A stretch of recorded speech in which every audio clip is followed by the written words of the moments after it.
Assalamualaikum warahmatullahi wabarakatuh. Bapak bisa minta waktu sebentar kita wawancara? Waalaikumsalam warahmatullahi wabarakatuh. Siapa? Ya, mohon maaf sebelumnya Pak, izin untuk menyampaikan beberapa pertanyaan yang berkenaan dengan pengalaman Bapak dalam mengidentifikasi kasus-kasus yang ada di sekolah ini dan langkah-langkah dalam mengambil keputusan dalam menangani kasus-kasus tersebut.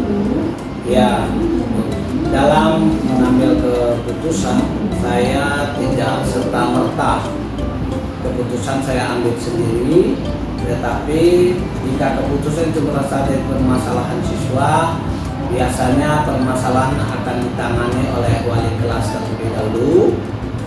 Baru apabila ada masalah tidak terselesaikan, biasanya wali kelas melibatkan teman sejawat atau guru senior. Nah, setelah itu masih dianggap belum terselesaikan, baru kepala sekolah ikut menyelesaikan permasalahan dan akan mengambil keputusan dengan cara yang baik, tentu menggunakan musyawarah untuk mufakat. Selama ini jadi bagaimana Bapak menjalankan pengambilan keputusan di sekolah?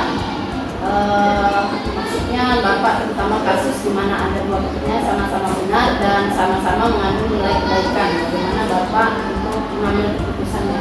Ya, dalam pengambilan keputusan saya biasanya memusyawarahkannya terlebih dahulu dengan sesama elemen atau stakeholder yang ada di sekolah untuk mencapai kesepakatan bersama.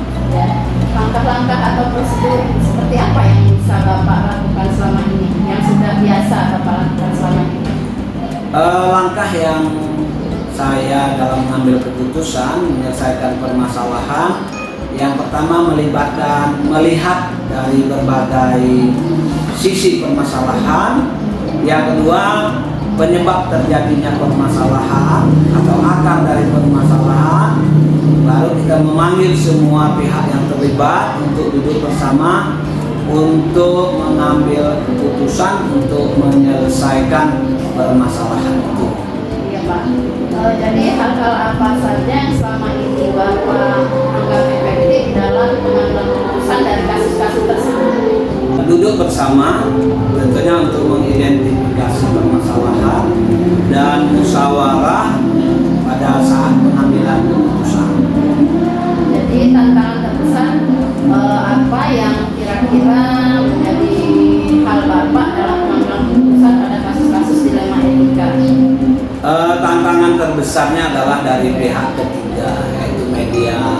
Terkadang permasalahan itu sudah terselesaikan, sudah ada kesimpulan, kita sudah kesepakatan, tapi karena ada kepentingan pihak-pihak tertentu yang mencari keuntungan pribadi dari permasalahan itu, akan diangkat kembali oleh media. Biasanya seperti itu. Ya, apakah Bapak memiliki sebuah tata cara atau jadwal dalam sebuah penyelesaian kasus dilema etika, ataukah Bapak langsung menyelesaikan di tempat atau memiliki jadwal untuk menyelesaikannya? Prosedur tempat, bentuk atau prosedur apa yang akan Bapak jalankan? Kalau jadwal khusus tidak ada, tapi tentunya untuk menyelesaikan suatu permasalahan membutuhkan suatu proses dan pemikiran, dan saya juga terbiasa untuk meminta pendapat dari rekan-rekan sejawat. Jadi adakah seseorang atau faktor-faktor apa yang selama ini membuat mudah atau membantu Bapak dalam mengambil keputusan dalam kasus-kasus dilema etika? Misalnya waka atau dewan guru yang sudah senior atau guru yang Bapak percaya, misalnya gitu. Ya, tentu saja ada yang membantu saya dalam proses pengambilan suatu keputusan, seperti guru-guru senior ataupun dari pihak-pihak yang dianggap mumpuni dalam menyelesaikan permasalahan tersebut. Ya, baik Pak. Jadi dari semua hal yang telah disampaikan, pembelajaran apa yang dapat Bapak petik dari pengalaman Bapak dalam mengambil keputusan dilema etika ini? Dalam pengambilan suatu keputusan kita harus mempunyai prinsip, dan bisa dipertanggungjawabkan baik secara moral ataupun secara vertikal kepada Allah Subhanahu wa Ta'ala. Baik Pak, demikian terima kasih sekali sudah meluangkan waktu dalam bincang-bincang hari ini Pak. Sama-sama Bu. Ya, saya akhiri, wassalamualaikum warahmatullahi wabarakatuh. Waalaikumsalam warahmatullahi wabarakatuh. Warahmatullahi wabarakatuh. Ibu Mas Dinar Julaila, terima kasih sudah meluangkan waktu untuk kita bincang sebentar. Saya Laila Mayasari, CGP Angkatan 8 Kabupaten Waikanan. Bincang kita kali ini untuk memenuhi tugas kami di modul 3.1. Waalaikumsalam warahmatullahi wabarakatuh. Silahkan Bu Laila, apa yang mau ditanyakan? Ya, terima kasih ya sebelumnya Ibu, sekali lagi izin untuk mengajukan beberapa pertanyaan yang berkenaan dengan pengalaman Ibu dalam mengidentifikasi kasus-kasus yang ada di sekolah Ibu dan langkah-langkah Ibu dalam mengambil keputusan dalam menangani kasus-kasus tersebut. Pertama-tama biasanya saya mempelajari latar belakang dari suatu permasalahan atau kasus itu sendiri, kemudian pihak mana yang terlibat dan dari sebuah kasus itu, terus apa sih yang menjadi permasalahan yang sulit yang diselesaikan, terus yang mengandung dilema, etika, terus kasus-kasus bujukan moral misalnya, atau kasus yang membedakan antara uji salah dan benarnya kasus tersebut, berbeda dengan dilema etika yang sama-sama mengandung nilai kebenaran.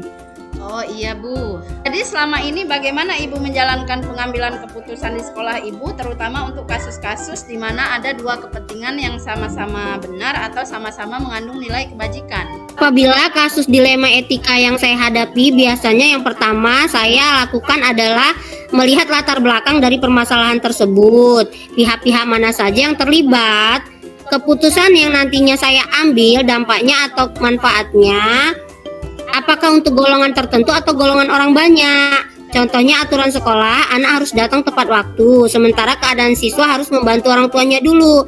Jadi sama-sama benar, tapi kita melihat manfaatnya di mana dan apakah untuk pribadi atau orang banyak, dan kita harus hati-hati dalam mengambil keputusan manfaatnya untuk apa dan apakah untuk individu atau kelompok. Oh iya, langkah-langkah atau prosedur seperti apa yang biasa Ibu lakukan selama ini? Pertama saya lakukan adalah identifikasi masalah. Kita harus meneliti kembali suatu permasalahan, aspek manfaatnya, apakah untuk orang banyak atau individu, dan tidak bisa memutuskan secara sebelah pihak. Ya, hal-hal apa saja yang selama ini Ibu anggap efektif dalam pengambilan keputusan pada kasus-kasus dilema etika? Saya mengambil keputusan dengan objektif dan adil, di mana sebelumnya saya mengumpulkan fakta-fakta yang relevan dengan situasi. Ya Bu, selanjutnya hal-hal apa saja yang selama ini merupakan tantangan dalam pengambilan keputusan pada kasus-kasus dilema etika? Tantangannya ada perasaan memihak dan tidak enak, dan tidak bisa ketika ada permasalahan kita itu langsung diputuskan, harus berpikir secara jernih dahulu. Ya. Jadi apakah Ibu memiliki sebuah tata kala atau jadwal tertentu dalam sebuah penyelesaian kasus dilema etika? Apakah Ibu langsung menyelesaikan di tempat atau memiliki sebuah jadwal untuk menyelesaikannya? Bentuk atau prosedur seperti apa yang Ibu lakukan? Ya, tidak ada. Saya cenderung dengan melihat kebenaran dari berbagai pihak saat kejadian terjadi dan menyelesaikan kasus tersebut dengan diskusi terlebih dahulu. Adakah seseorang atau faktor-faktor apa yang selama ini mempermudah atau membantu Ibu dalam pengambilan keputusan dalam kasus-kasus dilema etika, misalnya guru-guru, rekan guru, atau wakil kepala sekolah, dan lain-lain?